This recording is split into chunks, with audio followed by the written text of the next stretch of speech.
If you're seeing this, that means I've probably been banned. That's right. Cancel culture has finally come for me. Oh my God, it's over.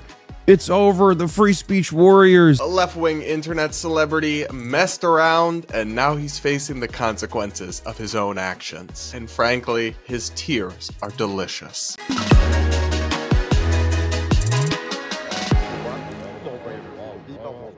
We're going to break down the latest updates in the controversy over left-wing streamer and content creator Hasan Piker and his threatening remarks made towards a Republican official, and so much more in today's episode of the Brad vs. Everyone podcast, my daily show where we take on the craziest ideas from across our politics, our media, and the internet, all from an independent perspective. Up first, we talked about this yesterday, but the leftist and socialist streamer Hasan Piker, also known as Hasanabi by his fans, of which he has millions, well, he got himself in hot water because of comments he made suggesting that Republican Senator Rick Scott of Florida should be killed, who he actually was vaguely saying deserves death, but also didn't know anything about him and had to Google what job he holds. I played the full clip in context, but just in case you weren't here with us yesterday, here's what he said. If you cared about Medicare fraud or Medicaid fraud, you would kill Rick Scott, okay? You wouldn't make Rick Scott, former governor of Florida, Rick Scott, you wouldn't make him the current, what is his current office? What is he? He's the Richard Lynn Scott, is an American attorney, businessman, politician, Navy veteran, serving as the senior United States Senator from Florida, a seat he has held since 2019.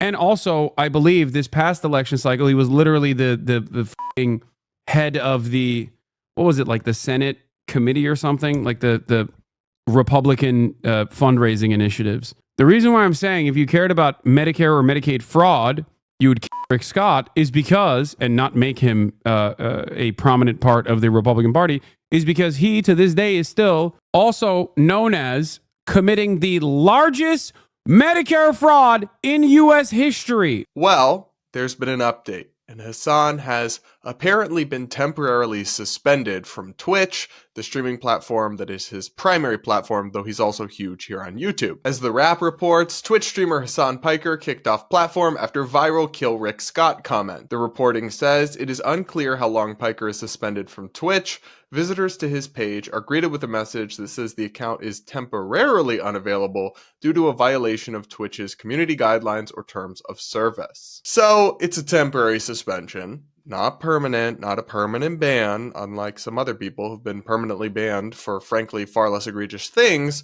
but he's not very happy about it and doesn't seem particularly remorseful, to be honest with you. Hasan uploaded a YouTube video addressing the controversy, and we're going to take a look at a clip from that to see, has our friend here learned his lesson, realized he probably shouldn't be calling for sitting politicians to be killed when he has millions of people that listen to him? Yeah, no. Not very much the energy he gives in this video. Let's take a look at a clip. What's up, everyone? If you're seeing this, that means I've probably been banned. That's right. Cancel culture has finally come for me. Oh my God, it's over. It's over. The free speech warriors. Where are you now? They've taken me out, ladies and gentlemen. It's over. I'm done. So there's more that I'll show in a second, but I do want to just pause and note how obnoxious I find this. Oh no, I've been banned, I've been canceled. He already sounds so smug and not remotely apologetic. The accountability, the reflection is not in the room with us. And I'm sorry, but to make this about cancel culture, nobody's canceling you over offensive things you tweeted 10 years ago. Nobody's trying to get you fired from your job for a controversial opinion. That's what cancel culture is. Nobody ever said that people who explicitly foment and call for violence shouldn't face any form of social consequences for it. That was never the cancel culture discourse, my dude. And it is so ironic because Hasan is somebody who has participated in cancel culture and deplatforming efforts and very much is an enemy of free speech, but now suddenly wants to mockingly invoke these things as a defense of his actions or suggest that we're hypocrites. But I said this on Twitter. Is it hypocritical? First off, I didn't call for him to be arrested or imprisoned or anything like that, because while what he said is vile. I don't actually think it meets the legal definition of incitement of violence because it is indirect and not going to lead to proximate, imminent action. I didn't call for that. I didn't even call for him necessarily to be banned by Twitch, although I think it's fair to believe that they should, at the very least, enforce their terms of service equally. If they're going to take people off for far less, I think it's fair to say, hey, it should apply to him too. That's all I really said. Is any of that really inconsistent with free speech? That a streaming platform shouldn't allow open calls for violence and support for violence on its platform? I don't really think so, to be honest. Like he's trying to act as if there's some profound hypocrisy here, and I'm just simply not seeing it. Nobody has ever argued that everything under the sun that isn't illegal must be allowed on all social media platforms. No, we have different ideas about where to draw the line in the sand. And I don't think even Hasan's most extreme opinions, remember, this is the guy who said America deserved 9/11. I don't think he should be censored for those opinions. I do think he should probably face some consequences in a time when we literally just had 2 attempted assassinations of a presidential candidate, and we've got huge swaths of society simping for and supporting somebody accused of murdering a CEO in cold blood. Yeah, I think people should not openly suggest violence to millions of people, and that there should be some consequences for that. I don't see a free speech hypocrisy here. I simply do not. Now I'll show you guys the rest of this clip, but first I want to just mention something to you guys. I have linked it and I have shown you it before, but we now have our Your Delulu is Showing merch line up, including these really cute mugs. My boyfriend put a lot of work into it, and really, I think they came out great. So if you want to buy one, if you want to check out the Your Delulu is Showing merch line, I will link to it in the description. We would really appreciate it. I think he'd appreciate it in particular, given how hard he worked on it, if you guys bought some stuff and checked it out, but no pressure as always. Now let's take a look at the rest of Hasan's fake pseudo apology troll video. Okay, so obviously I shouldn't have used hyperbolic language, and there's definitely some ownership that I must take. Some apologies there. I should not have said Mike Johnson should kill Rick Scott. I should have simply said Mike Johnson should punish Rick Scott, perhaps with the, maximum punishment, whatever that would be, for defrauding Medicare and Medicaid for over $1.7 billion. My statement was hyperbolic. That much is obviously clear. But the intention of it was not a call to violence directly against a sitting senator, but instead was to show the hypocrisy of the Republican Party in terms of how little they truly care about Medicare and Medicaid fraud, because that happens at the point of the provider and not necessarily in the point of the recipients. I shouldn't have used the term kill.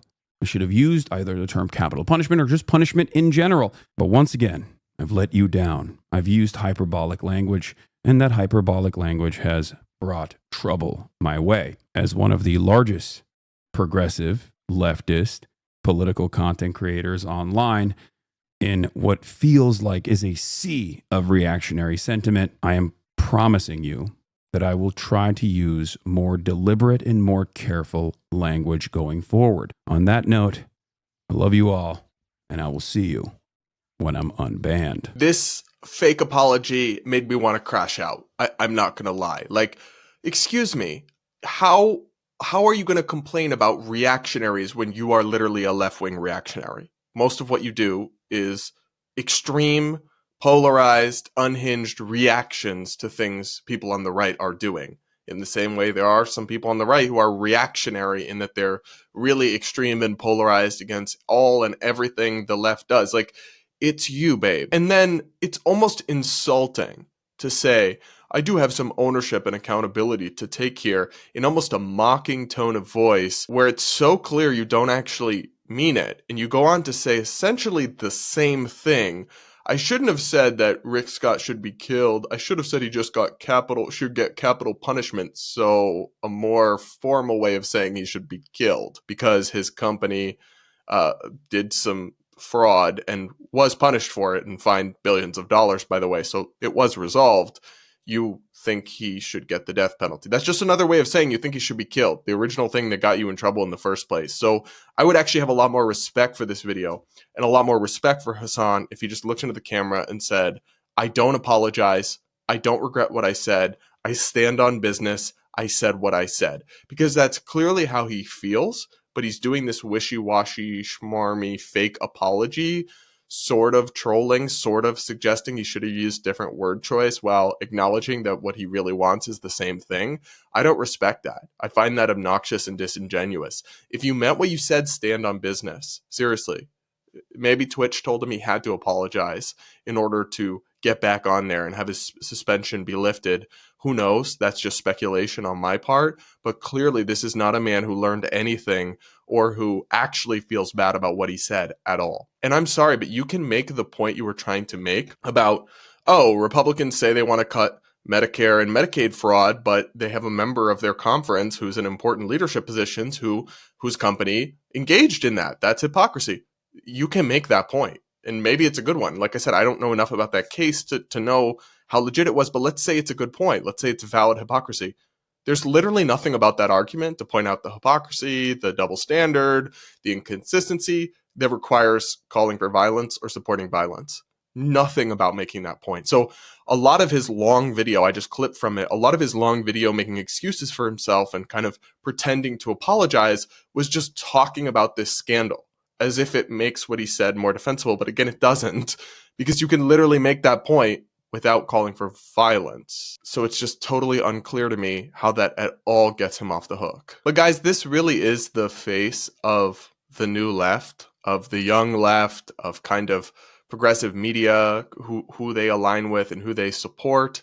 Hasan Piker, this guy and his brand of commentary. I mean, let me just read you a headline from a few weeks back in Slate.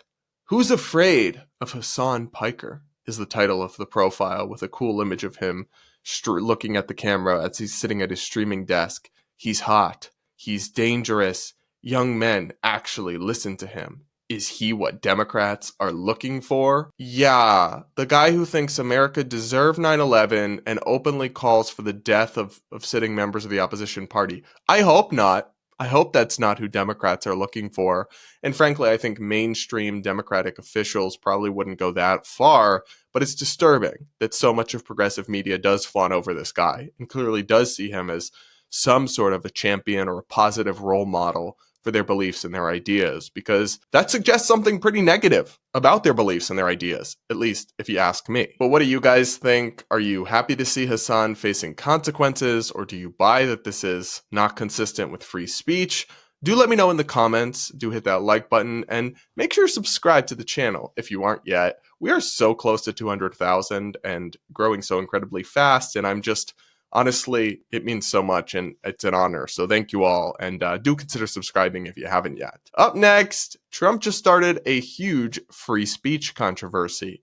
Early this morning, the wee hours of the morning, this guy loves to just like pop off hugely controversial tweets and posts and policy announcements right as we wake up. Like, Donald, you couldn't let me finish my coffee first, bro? Anyway, he tweeted something that has people very mixed reactions, I would say. Here's the post that Trump put out. "All federal funding will stop for any college, school, or university that allows illegal protests. Agitators will be imprisoned and or permanently sent back to the country from which they came. American students will be permanently expelled or, depending on the crime, arrested.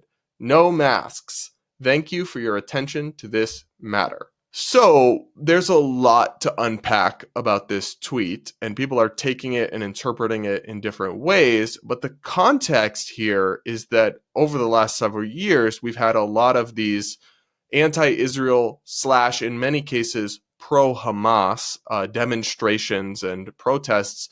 And some of them have been peaceful protests, but some of them have also been criminal protests where they occupy buildings, where they block people from accessing public space and do other things that are crimes that are not protected free speech. So it's in that context and in response to that Trump put out this announcement. And to me, as somebody who is a hardcore believer in free speech and the First Amendment, even for views I don't agree with, or even for views that are extremely upsetting, or some people even view as hateful or even anti-Semitic, I have to analyze this post in that context and say that for me, it's really going to come down to how is this specifically fleshed out? What executive order or law or whatever the implementation of this announcement is, how does it constitute and define an illegal protest? Is it talking about the encampments? Because even the folks at FIRE, the Nonpartisan Foundation for Individual Rights and Expression,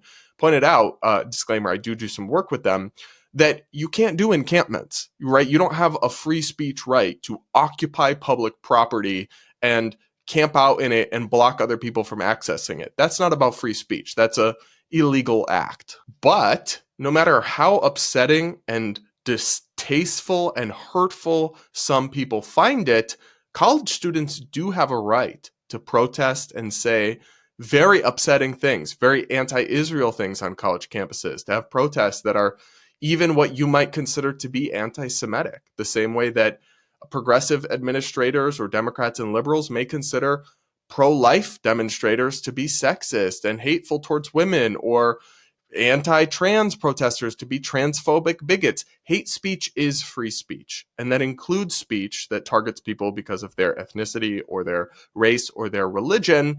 However, again, the nuance here is that harassment is not protected behavior, and in some campuses, we have seen harassment towards Jewish students.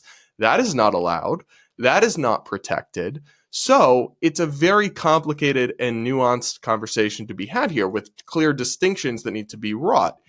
Anti-Semitic speech is allowed on public college campuses. You are allowed to be hateful towards Jewish people or anyone else because that speech is protected by the First Amendment.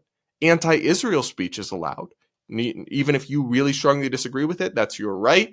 But that is free speech. That is kind of the consequences and implications of the First Amendment rights we have in this country. But illegal protests in the form of encampments, disruptions, and harassment against Jewish students are not allowed. And Trump could crack down on that using the various levers of the federal government without that really being an issue.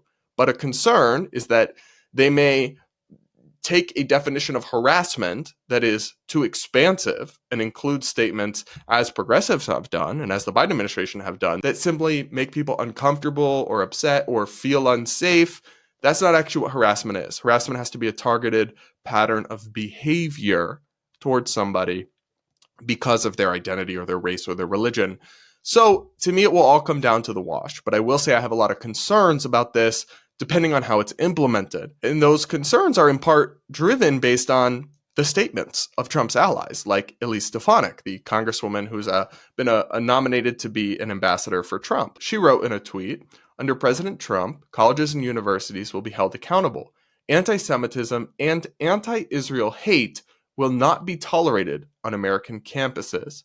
Promises made, promises kept." Sorry, but that, if it was implemented in the way she's outlining here, would be censorship, would be an attack on free speech. Anti-Israel hate is free speech, whether you like it or not. American citizens have the right to hate another country. They also have the right to be bigots. I think anti-Semitism is abhorrent. I have absolutely not an ounce of that in my soul. But just like people have the right to be racists and it's considered free speech, the right to be homophobic and it's considered free speech, and all sorts of things, hate speech is free speech. We don't have any exceptions for that kind of thing. So both anti-Semitism and anti-Israel hate are allowed on college campuses protected by the First Amendment, such as public college campuses. And you could, like Trump's tweet seems to more clearly suggest, crack down on criminal protests, harassment towards people, but you have to allow that speech. And to have high-ranking Trump officials engaging in this conflation raises serious red flags that they are going to interpret this or enforce this in a censorious and unconstitutional manner. The answer to these issues, even the ones that are so divisive and emotional, is never censorship. It is never coming in and cracking down on people simply for speaking. And if they do go down that path, that would be a betrayal of the free speech values that Americans voted for and that Trump said he would uphold as president. Now, like I said, I'll withhold final judgment until I see the implementation of this, because there's a version of it that is not problematic if they just crack down on encampments and violent protests and criminal acts and targeted harassment. But if they do go into the speech territory and the censorious territory that people like Elise Stefanik are floating, that will be a huge problem, and they'll get sued for it, and it'll be a betrayal of the things they promised to uphold if America voted for Trump. He said he'd uphold free speech in the First Amendment, not betray it to enforce certain orthodoxies about Israel. What do you guys think? I know my followers kind of cross the spectrum on the Israel-Palestine conflict, and listen, it's so complicated, and I'm not here to tell you one way or another how to feel about it, but I hope we can all agree that free speech is important regardless, and that censorship isn't going to make anything better. All right, up next, it's time for a quick hits round with a couple crazy stories that I came across, and I'm gonna make you suffer through with me. First, this woke lawmaker thinks separating sports by sex is genocide. Take a listen. And they aren't gonna stop being transgender just because you strip them from sports, or from housing, or from their health care, or any other public place that you don't want us to be. And so members, make no mistake that this is just another version of state-sanctioned bullying and genocide. And I don't say that lightly.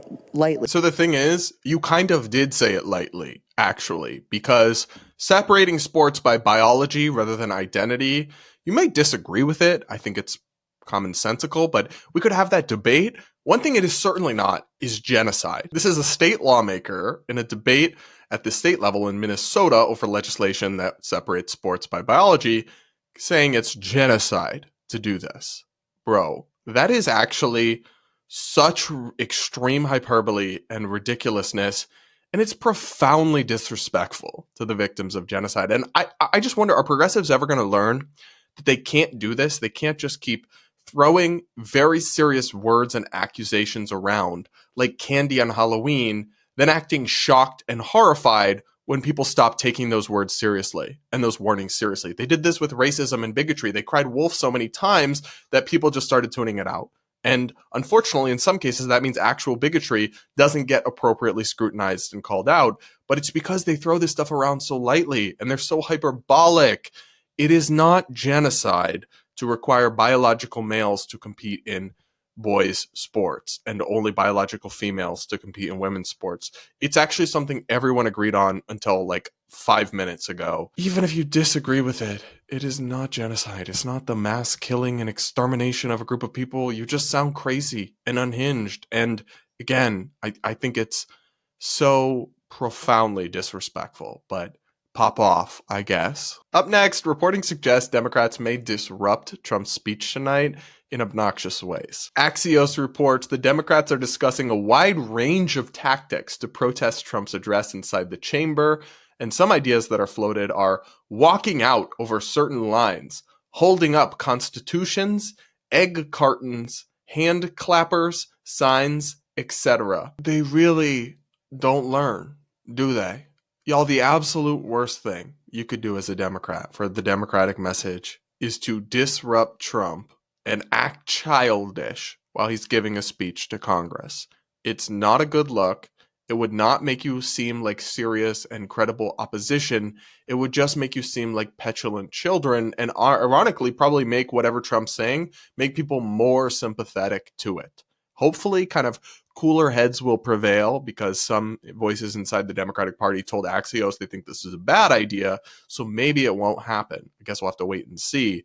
But like the fact that some of these progressives in Congress still think like this, still think they're like woke college kids and still kind of embrace those tactics is so galling to me, because you would think that the evidence of just the last decade of American politics would be that people don't like performative BS. They don't like virtue signaling. They don't like stunts. They care about actual ideas and actions and their consequences. It always amazes me because Trump is so controversial and so unique and so divisive in so many ways. It shouldn't be hard to be the opposition against him and be successful. But Democrats seem like uniquely able to fumble it every time. And if they go through with these tactics, it'll be just another example of that. Up next, Canadian Prime Minister Justin Trudeau just announced retaliatory tariffs against the US. I want to speak first directly to the American people. We don't want this. We want to work with you as a friend and ally. And we don't want to see you hurt either. But your government has chosen to do this to you. So guys, looks like we got a trade war on our hands, and the tariffs and penalties flung in both directions. This isn't good. This is not good, in fact. Trump started this, it's all unnecessary, and I think it will hurt our economy. I think it will lead to higher prices for Americans who, after years of inflation, simply can't afford it. And this is not similar to what Trump did his first term, which led to a pretty strong economic record. It's way more severe and extreme than any tariffs he did then, and it's tariffs on our allies and our friends rather than China or our adversaries. I'm on the record. I think this is a huge mistake.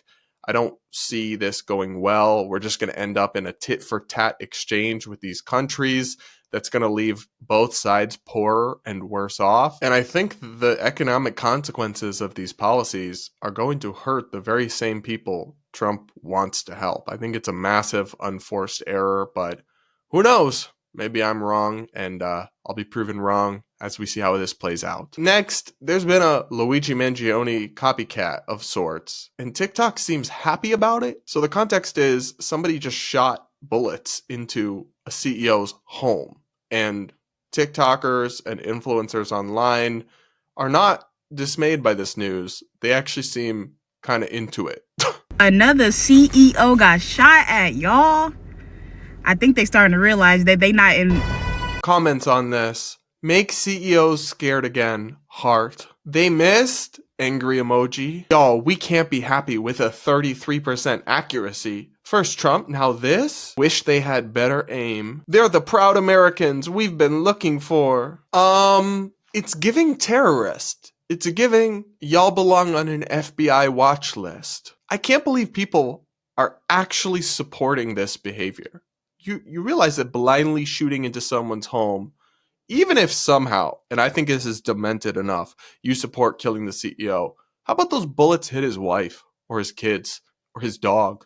Shooting blindly into someone's home is a chaotic act of random violence. It is not targeted at one person, which, by the way, would still be immoral and evil to try to kill the CEO of a workers' insurance company. Like, none of them even know anything about this guy, but they've already decided in their head that because he's CEO, he deserves to die, which is just unhinged and evil. This is a sickness, y'all. And this is tens, if not hundreds of thousands, if not millions of young people online are actually caught up in this terroristic cult. And I feel like we're just not talking about this enough, because it's actually a huge problem and a huge societal rot that needs to be addressed. Finally, another woke Democrat was just accidentally racist, this time towards Elon Musk. Here's what a Democratic congresswoman had to say. Elon Musk, and what the hell are you doing here in America? Go back to South Africa! Hey, so that's actually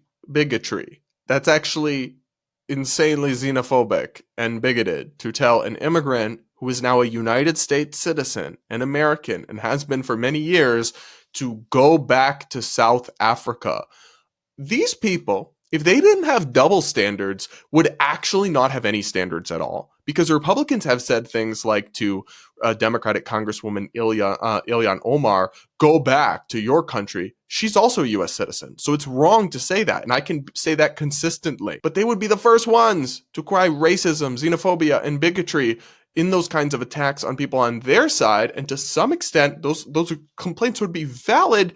Yet the second it's a right-wing coded immigrant, they're happy to do the bigotry. This is not one person. Multiple people have done this on the Democratic side of the aisle, and they clap and cheer for it. It's the audacity for me. It's the hypocrisy and the double standards. People are letting partisan politics rot their souls and destroy their moral compass and compromise their integrity, and I will simply never relate to that or respect it in any way. What do y'all think? Which one of these quick hits was the craziest story to you? Let me know in the comments, and do hit that like button while you're at it. All right, guys, that's it for this episode of the Brad vs. Everyone podcast. Thank you all so much for tuning in. Remember to check out the merch store linked in the description, and we will talk again real soon.